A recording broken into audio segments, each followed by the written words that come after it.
Assalamualaikum warahmatullahi wabarakatuh. Baik, saya Leni Sepia, mahasiswa semester 7 STMI Lombok akan menyampaikan materi tentang sistem pendukung keputusan. Ya, pada kali ini saya akan menyampaikan beberapa sub materi yang akan saya sampaikan. Yang pertama, definisi sistem pendukung keputusan.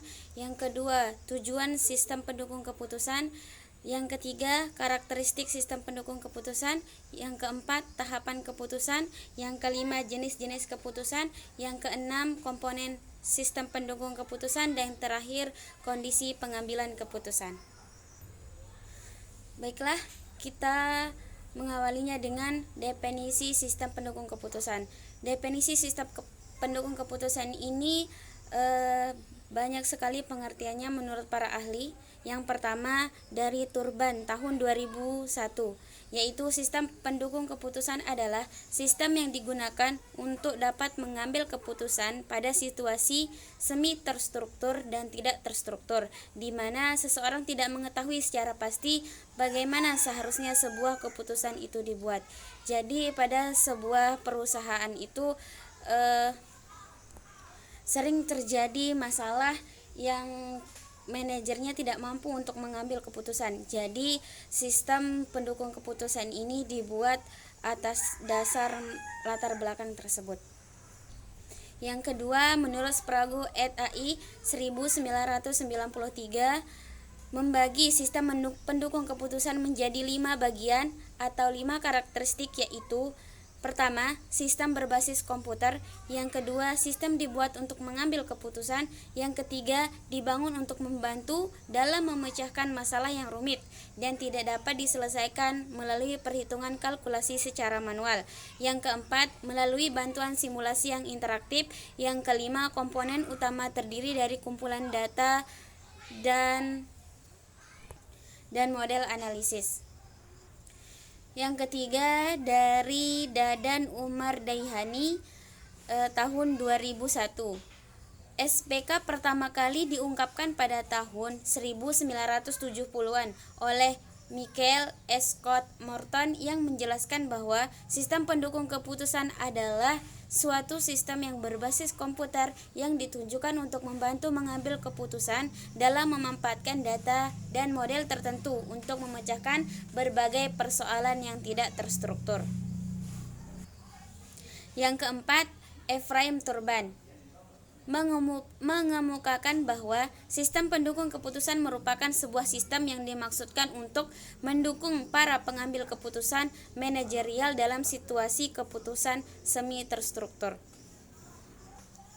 Jadi, dari beberapa pengertian menurut ahli yang saya bacakan tadi, dapat disimpulkan bahwa sistem pendukung keputusan atau decision support system adalah bagian dari sistem informasi berbasis komputer yang dipakai untuk mendukung pengambilan keputusan dalam suatu organisasi atau perusahaan. Jadi sistem pendukung keputusan ini bisa dibilang adalah sistem untuk membantu menyelesaikan sebuah permasalahan yang akan menghasilkan sebuah keputusan. Yang kedua, tujuan dari sistem pendukung keputusan. Mengapa kita menggunakan sistem pendukung keputusan? Di sini ada beberapa tujuan. Yang pertama, membantu menyelesaikan masalah semi terstruktur. Yang kedua, mendukung manajer dalam mengambil keputusan suatu masalah. Yang ketiga, meningkatkan efektivitas bukan efisiensi pengambilan keputusan. Selanjutnya, karakteristik dari SPK. Yang pertama, mendukung proses pengambilan keputusan yang efektif, serta menitik beratkan pada sistem manajemen berbasis persepsi. Contohnya, SPK untuk pengolahan data administrasi keuangan perbankan. Yang kedua, tampilan antarmuka yang mengendalikan dan mengontrol proses pengambilan keputusan yang sebelumnya dikerjakan oleh manusia. Yang ketiga, mempunyai kapasitas dialog sesuai dengan kebutuhan, dapat memperoleh informasi seakurat mungkin. Keempat, membutuhkan struktur data yang bersifat komprehensif sehingga mampu melayani kebutuhan informasi serinci mungkin.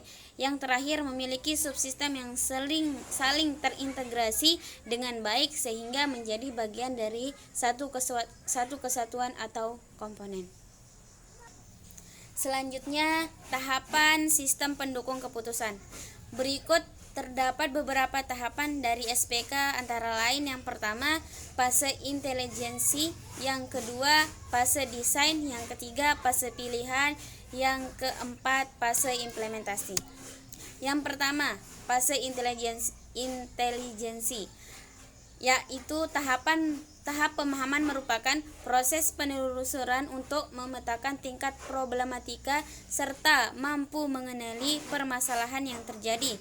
Input data yang diperoleh nantinya diproses dan diuji, dicobakan dalam rangka mendukung proses identifikasi masalah. Yang kedua, fase desain. Tahap perencanaan dimulai dengan proses pengembangan pencarian solusi alternatif yang sangat mungkin untuk diambil.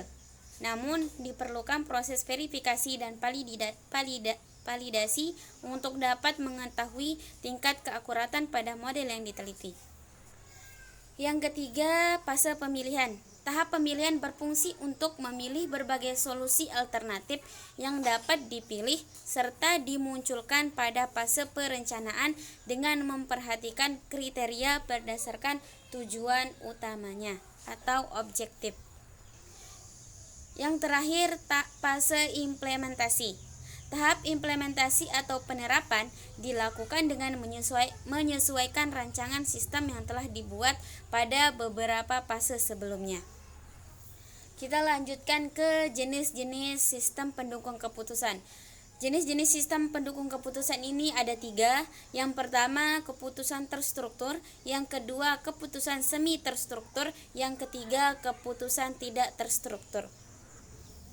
Yang pertama, keputusan terstruktur. Keputusan terstruktur adalah keputusan yang dilakukan secara berulang-ulang dan bersifat rutin. Informasi yang dibutuhkan spesifik, terjadwal, sempit, interaktif, real time, internal, dan detail. Prosedur yang dilakukan untuk pengambilan keputusan yang jelas. Keputusan ini terutama dilakukan pada manajemen tingkat bawah. Yang kedua, keputusan semi terstruktur. Keputusan semi terstruktur adalah keputusan yang mempunyai sifat, yakni sebagian keputusan dapat ditangani oleh komputer dan yang lain tetap harus dilakukan oleh pengambil keputusan.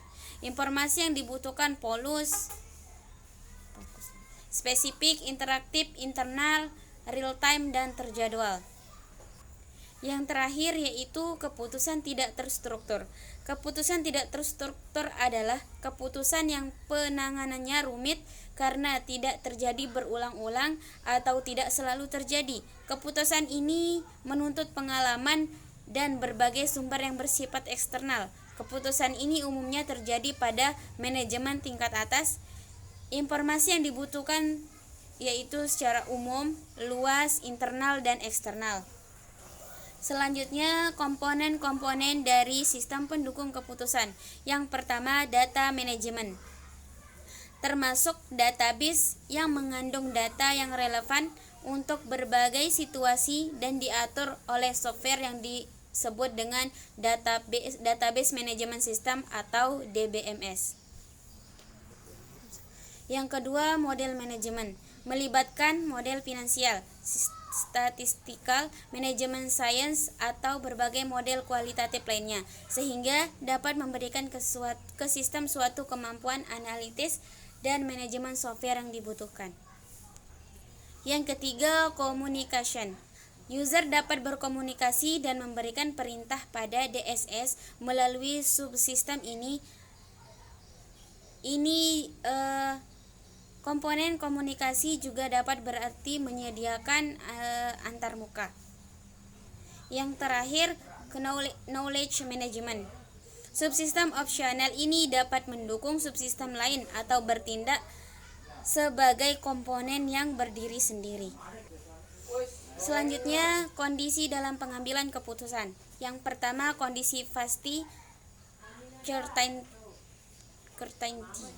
Kondisi pasti adalah kondisi di mana pihak manajemen atau manajer memiliki informasi yang cukup untuk mengetahui hasil keputusan sebelum keputusan tersebut dibuat. Yang kedua, kondisi risiko. Ketika seorang manajer tidak memiliki informasi yang lengkap dalam mengambil suatu keputusan, maka timbullah sebuah risiko. Yang ketiga, kondisi tidak pasti. Di bawah kondisi tidak pasti, keputusan yang diambil penuh dengan ketidakpastian, probabilitas hasil dari pengambilan keputusan tersebut tidak diketahui. Kondisi tidak pasti ini bisa saja timbul dikarenakan minimnya informasi yang diterima. Mungkin sekedar hanya itu saja yang dapat saya sampaikan pada materi bab pertama dari sistem pendukung keputusan. Kurang lebihnya saya mohon maaf. Assalamualaikum warahmatullahi wabarakatuh.